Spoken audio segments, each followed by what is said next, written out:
Bismillahirrahmanirrahim. Assalamualaikum warahmatullahi wabarakatuh. Apa kabar anak-anak ibu semua? Insya Allah dan mudah-mudahan kita semua dalam keadaan sehat dan dalam lindungan Allah Subhanahu wa Ta'ala. Amin amin ya robbal alamin.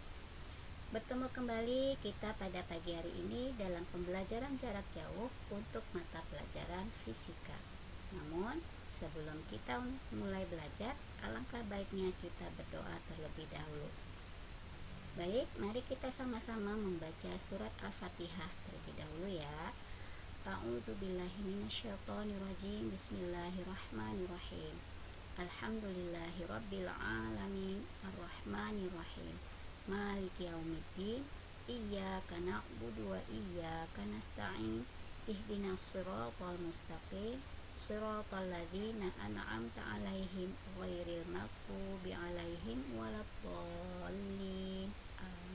Amin ya rabbal alamin. Alhamdulillah. Baik anak-anak ibu yang hebat, adapun materi yang akan kita bahas pada pertemuan ke-11 kali ini adalah mengenai pengaruh gaya pada elastisitas bahan. Adapun tujuan pembelajaran yang ingin kita bahas pada pertemuan kali ini adalah agar pertama kita mengetahui jenis-jenis perubahan bentuk benda setelah mengalami elastisitas. Kemudian tujuan yang kedua adalah agar kita dapat mengetahui adanya pengaruh gaya pada elastisitas bahan dan kita dapat menerapkan pengaruh gaya pada elastisitas bahan di kehidupan sehari-hari.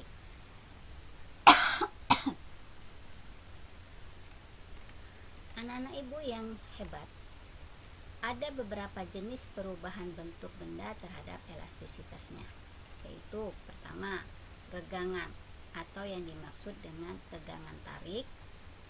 Kedua, mampatan atau yang disebut dengan tegangan mampat. Dan yang ketiga, geseran atau yang disebut dengan tegangan geser.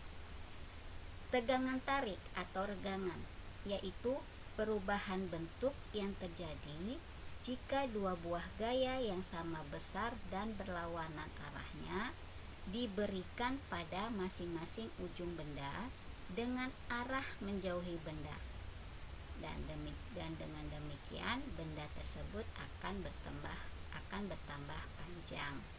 Ya, itu dia. Contohnya ini adalah ketika kita menarik karet, ya, karet kita tarik di mana dua buah gaya yang sama besar dan berlawanan arah, ya, berlawanan arah menjauhi benda, ya. Nah, karet tersebut akan berubah bentuk menjadi bertambah panjang. Kemudian jenis perubahan bentuk benda yang kedua itu adalah tegangan mampat atau yang disebut dengan mampatan, yaitu perubahan bentuk yang terjadi jika dua buah gaya yang sama besar dan berlawanan arahnya diberikan pada masing-masing ujung benda dengan arah menuju titik pusat benda. Dengan demikian, benda tersebut akan bertambah pendek. Nah, dia dimampatin, ya, didorong, ya, dari ujung ke ujung berlawanan arah sehingga benda tersebut bertambah pendek. Kemudian jenis perubahan bentuk benda terhadap elastisitas yang ketiga adalah geseran atau yang disebut dengan tegangan geser. Apa itu geseran?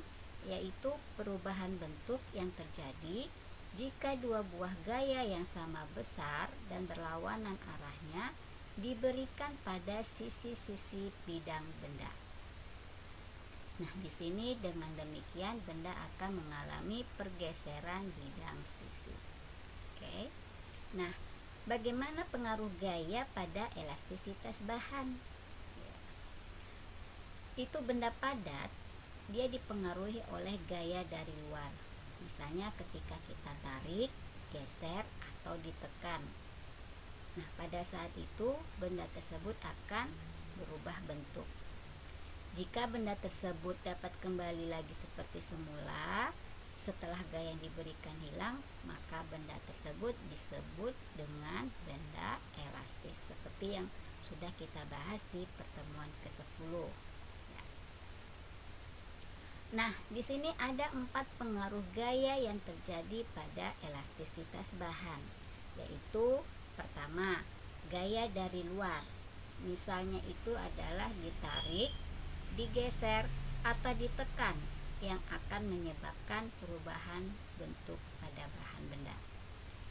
Kemudian yang kedua, gaya yang diberikan melebihi batas pada elastisitas bahan, maka akan menyebabkan perubahan bentuk benda itu secara permanen atau bisa menjadi patah kalau gaya yang diberikan tersebut melebihi batas elastisitas bahan.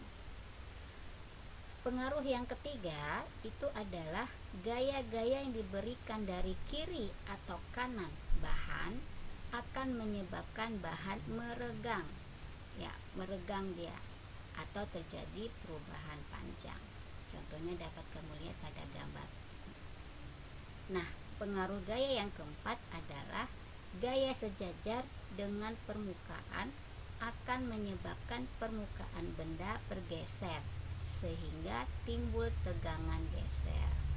Nah, di sini ada beberapa contoh penerapan sifat elastisitas bahan dalam kehidupan kita sehari-hari ya. Contohnya jembatan, kemudian ayunan. Nah, kemudian ada perkakas perkukangan, perkakas ya mekanik ya. Nah, kemudian ada timbangan, ada gaya tarik kereta api, dan ada peredam getaran pada mobil. Dan sebenarnya banyak contoh-contoh lain yang dapat kita terapkan sifat elastisitas bahannya ya dalam kehidupan kita sehari-hari. Baik, demikian pembahasan materi kita mengenai pengaruh gaya terhadap elastisitas bahan. Dan di sini ada beberapa tugas yang harus kalian selesaikan dengan baik ya. Namun sebelum menyelesaikan tugas, alangkah baiknya kalian membaca dulu materinya yang ada di dalam modul. Wabillahi taufik wal hidayah. Assalamualaikum warahmatullahi wabarakatuh.